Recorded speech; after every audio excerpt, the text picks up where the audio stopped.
this actually is a good documentary because they're coming out with a Diddy documentary every 5 minutes. And it's so much of the same info being regurgitated. But this documentary actually went into detail about certain things. It's not rushed. Like I said, it's 5 episodes. Now I'm only on episode 2, so I don't know if they're going to add more episodes. But as right now, there's 5 episodes. And let me tell you what the theme of this documentary is, and you need to check it out. But I'm gonna give you a nice recap. The way only I could do it, right? So let's get into this. Now, the theme of this documentary that you learn really fast is that Puffy Diddy, Mohawk Diddy, whatever you want to call him, has a crazy, insane temper that he never got help with. And the combination of that huge temper, becoming a millionaire at 19 and literally never held accountable, they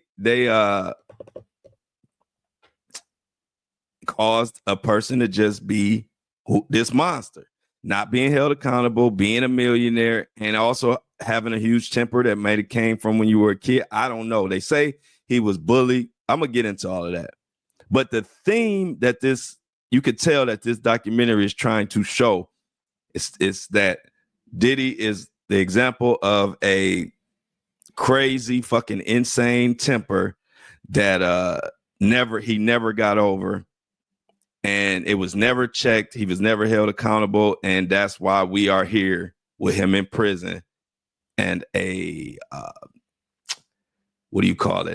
trial is going to be during Cinco de Mayo. And that's why we're here.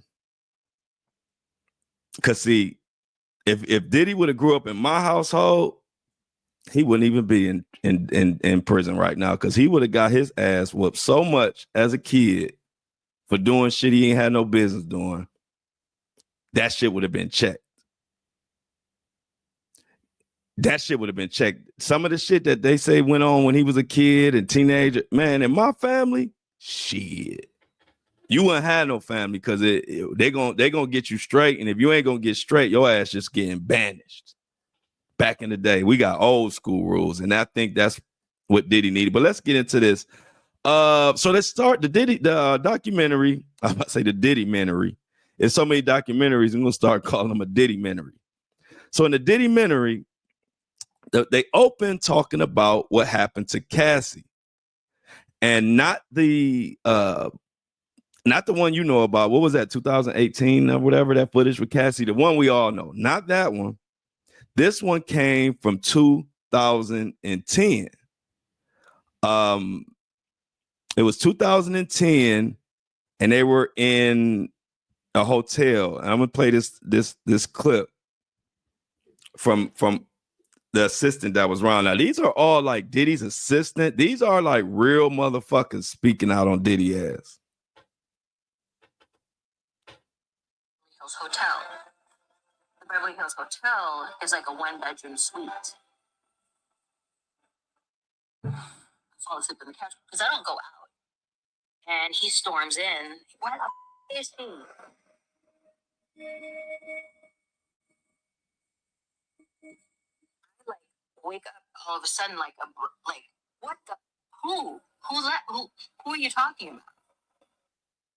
And then they go into the room, shuts the door. And all I hear is, get the out of here, get the out of here. He's like on a rage. He's being puffed. And at this point, I'm just thinking of her safety. And so I'm packing her stuff up. Once he leaves, I see the aftermath on Cassie, because knots on her head, bruised eye, busted lip. It was horrific. And so all I can think of was, we need to get back to my house. You need to get the out of here. We can't call the police. We can't go to the hospital. We're scared of Puff. always scared of him. If we call the police, what would happen? He's a very powerful person in the business, and he can do things that will make you go away. Many people are afraid of him till this day. So what were we supposed to do? We just had to like fix whatever was happening at that moment. And that's kind of like how the business is. Well,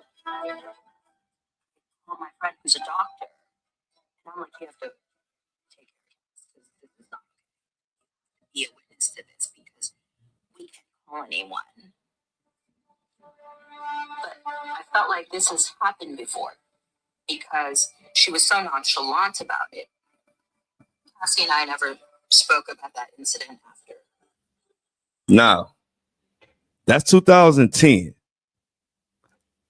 Picture this environment. This is not the incident that everybody knows about. This is 2010. So get an idea of what the fuck been going on all this time. Now, this situation, Diddy beat the hell out of her. They called beat the hell out of Cassie. The assistant called a doctor she knew that came and patched up and fixed Cassie up and whatever, and did it independently, not going to a hospital or anything like that, of course, because, you know, he don't want the word out there. And so, yeah, this is another incident displayed in this documentary that just shows his rage. And it shows, again, a crazy temper with no accountability. And here we are. Now, they go on the documentary to go on and talk about the Vibe editor. We talked about that on the other episode. The Vibe editor said that it was never their common practice. They didn't let any artists see the proofs before they would come out. So like Diddy did a cover for Vibe magazine, and what happened was Diddy wanted to see the cover before it was put out. Well, that was against the rules. And Diddy didn't want to go for that. So this is a woman. So Diddy threatened her, sent man to her, threatened that she would be dead in a trunk